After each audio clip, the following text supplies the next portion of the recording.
বিভিন্ন অংশ। তবে কেউ হতাহত হননি। আগুন নেভাতে কাজ করছে ফায়ার সার্ভিসের ২১টি ইউনিট।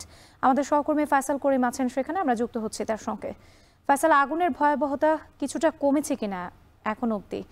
দীর্ঘ সময় আগুন জ্বলতে থাকায় ভবন ধসের যে ঝুঁকি তৈরি হয়েছে, তাতে পাশের কোনো স্থাপনা ক্ষতিগ্রস্ত হওয়ার শঙ্কা আছে কি?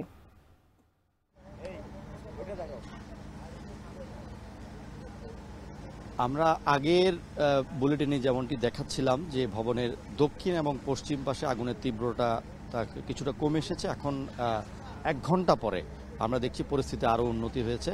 অর্থাৎ যেসব ফ্লোরে আমরা দেখছিলাম যে আগুন জানলার ফাঁকগুলো কিংবা যে অংশগুলো, যে ধসে পড়া অংশগুলো আছে সেগুলো ফাঁক দিয়ে যে আগুন বেরিয়ে যাচ্ছিল, আগুনের শিখা দেখা যাচ্ছিল, এখন কিন্তু সেভাবে নেই, অনেকটাই কমে এসেছে। ভেতরে ভেতরে আগুন আছে এবং ৬-৭ তলা এবং ৫ তলায় কিছু কিছু অংশে আগুন দেখা যাচ্ছে। তবে আমরা যেমনটি দেখছিলাম আজকে সারাদিন যে ভবনের বাইরের অংশেও কিন্তু আগুন তীব্র মাত্রায় ছড়িয়ে পড়েছিল, তেমন চিত্র এখন নেই। অনেকটাই উন্নতি হয়েছে বলা চলে এবং এর কারণ হিসেবে বলা চলে যে রাত ২:৩০টার দিকে দুটি অত্যাধুনিক ক্রেন ফায়ার সার্ভিসের অগ্নি নির্বাপনে যুক্ত হয় এবং মোট ২৫টি ইউনিট তাদের কাজ করছে।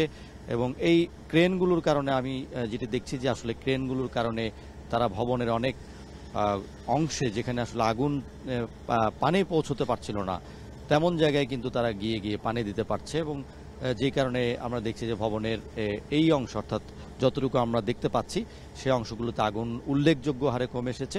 এবং যেটি আসলে ঝুঁকি ছিল, যে আশপাশে ছড়িয়ে পড়ার একটি ঝুঁকি ছিল এবং তীব্র কুণ্ডলী আমরা দেখেছিলাম, বড় বড় কুণ্ডলী কিন্তু ছড়িয়ে পড়ছিল, আগুনের ফুলকি ছড়িয়ে পড়ছিল আশপাশে। এতে কিন্তু আশপাশের অনেক কারখানাতেও আগুন ছড়িয়ে পড়ার একটি ঝুঁকি ছিল, যেটি বলছিলেন যে ফায়ার সার্ভিসের কর্মকর্তারা যে এই ভবনটি যতক্ষণ ধরে জ্বলেছে ১০ থেকে ১২ ঘন্টা, সেটি কিন্তু তীব্র তাপমাত্রা বা উচ্চ তাপমাত্রায় জ্বলেছিল।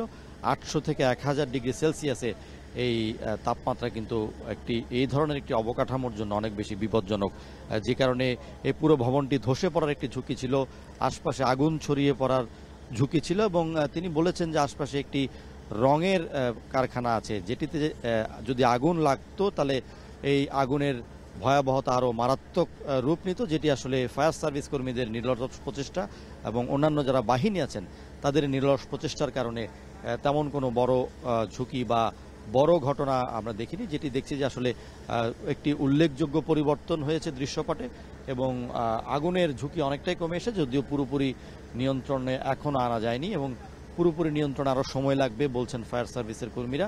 এবং কিছু কিছু যানবাহন আসলে তারা দীর্ঘক্ষণ ব্যবহারের কারণে দেখছি যে কিছুটা যান্ত্রিক ত্রুটিও দেখা দিচ্ছে।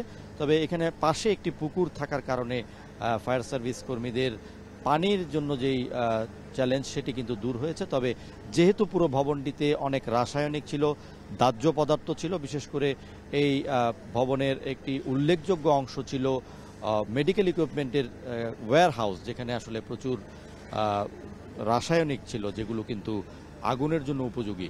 তো সেই কারণেই আগুন নেভাতে একটি বড় চ্যালেঞ্জে পড়তে হয়েছিল তাদের।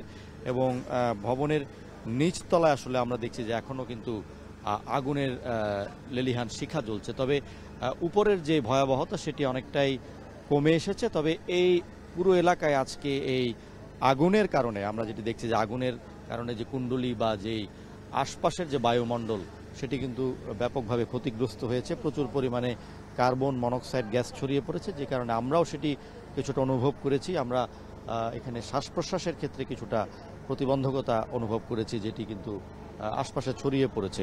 তো আগুন কিন্তু এখনও আছে, পশ্চিম এবং দক্ষিণ পাশে আগুন কমে এসেছে, তবে উত্তর পাশে কিন্তু আবার আমরা কিছুটা আগুনের শিখা দেখতে পাচ্ছি। যেটি বলছিলাম যে আগুন এক পাশে নিভলে অন্য পাশে আবারও জ্বলে ওঠে।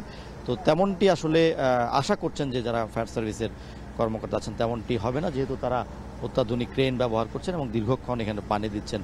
তো তারা আশা করছেন যে হয়তো আরও কয়েক ঘন্টার মধ্যে আগুন নিয়ন্ত্রণে আসবে। ১৪ ঘন্টার বেশি সময় ধরে পুড়ছে চট্টগ্রাম ইপিজেডের ২টি কারখানা। এরই মধ্যে আগুন নেভাতে কাজ করছে ফায়ার সার্ভিসের ২৫টি ইউনিট।